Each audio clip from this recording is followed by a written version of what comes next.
कल से आपने देखा होगा कि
यहाँ से लोग मुझे उसके पिताजी कहते हैं, मुझे मेरा हाथ ऊपर नहीं उठ रहा है और 1 घंटे से हो गए कर्मचारियों को बुलाते और कोई भी नहीं सुन रहा और ना कोई यहाँ आ रहा। और यहाँ आते हैं तो रंगदारी करते हैं, आते हैं। मान लो अनुरुद्धाचार्य के कितने पिता हैं हमको पता ही लगा पा रहे कि कितने हैं। ये अनुरुद्धाचार्य हमारी जमीन वो है हड़प लिया है और इसके जितने कर्मचारी हैं जो हमारे पाप बन के हमसे बात करते हैं, जो भी बात करेगा रंगदारी से आगे करेगा। जिन्होंने केवल 4 किताबें पढ़ ली हैं और उन किताबों का बोझा नहीं संभाल पा रहे, जिन्हें ये नहीं पता है कि गुरु और आचार्य में भेद क्या है। तो गुरु और आचार्य में भेद क्या हुआ कि आचार्य किताबों में जो लिखा है उसे पढ़ा, रटा और रट्टा मार तोता की तरह माइक पकड़ के मंच में बैठ गए और प्रवचन कर डाला।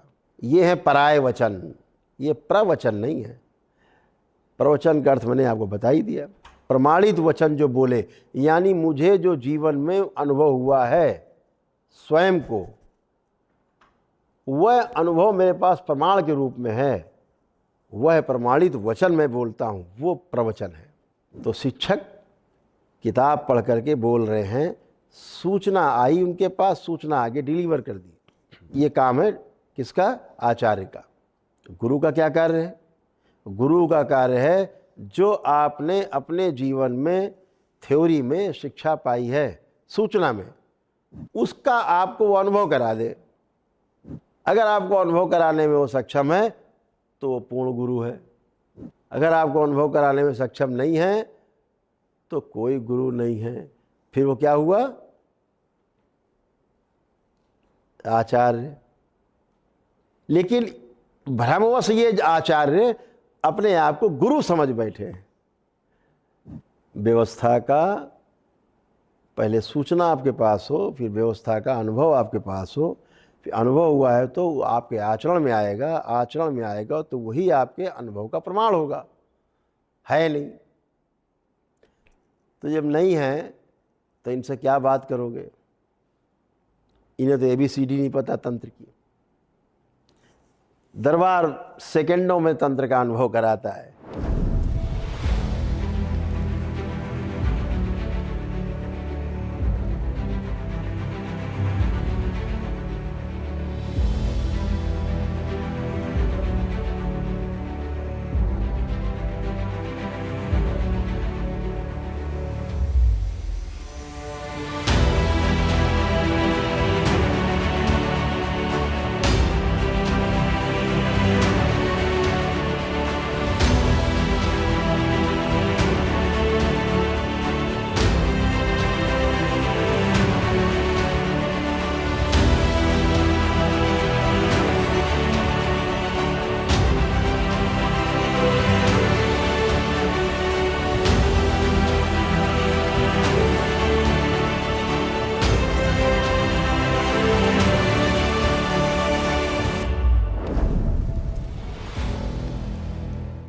सामने आमने व्यक्ति तो हो।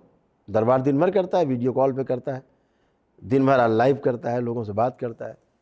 दरबार से लोग प्रार्थना संकल्प करते हैं लाइव में और स्वस्थ होते हैं स्वतः ही। हम बिहार से आए, नवादा जिला से। मेरा नाम सीमा कुमारी हुआ। दरबार के बारे में हमें कोई डॉक्टर बता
वगैरह भी नहीं जा पाना, एकदम बिस्तर पे लेटी रहती थी वो। तो ये तो समस्या, उसका वेट भी बढ़ रहा था, तो उसकी वजह से उसको हार्मोन्स की प्रॉब्लम भी नज़र आती थी उसकी बॉडी में। तो फिर हम लोग फिर दरबार भी आए।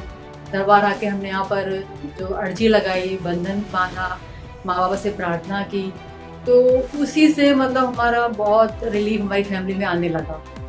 और हस्बैंड से भी थोड़ी बहुत बात होनी शुरू हो गई थी, क्योंकि उसमें हमने संकल्प किया था उनके लिए, कपड़ा पकड़ के गुरुजी बताते हैं ना, कर सकते हैं किसी और के लिए भी, तो मैंने किया था। तो 5-6 साल से कोई बातचीत नहीं थी हमारी, नंबर भी ब्लॉक थे, उन्होंने ब्लॉक कर रखे थे। पता नहीं कैसे, सब हम तो कहेंगे कि माँ बाबा की कृपा है, यहाँ की ब्लेसिंग है, दरबार की कृपा थी, जिसकी वजह से उन्होंने बच्चों से बात करना शुरू किया, बच्चों को रिप्लाई देना शुरू किया।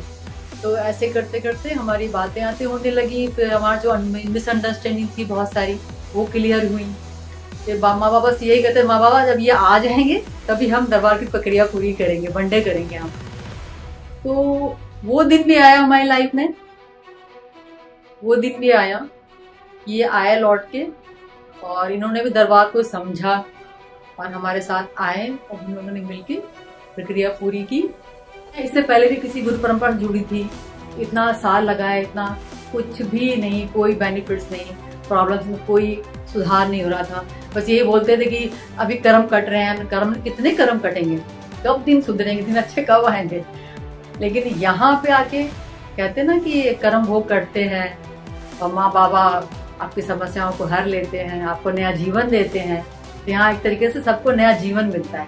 पूर्ण गुरुदेव तो हमारे साक्षात महादेव हैं, शिव स्वरूप है। बस हम यही चाहेंगे कि गुरुदेव के चरणों से जीवन भर हम ऐसे जुड़े रहें और दरबार से हमेशा ऐसे जुड़े रहें। और जो कोई भी मतलब दरबार के बारे में जाने, वीडियो देखे, तो मैं तो ये कहूंगी कि उसको दरबार आना चाहिए और यहाँ पे आके महसूस करना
बहुत खुश हूँ।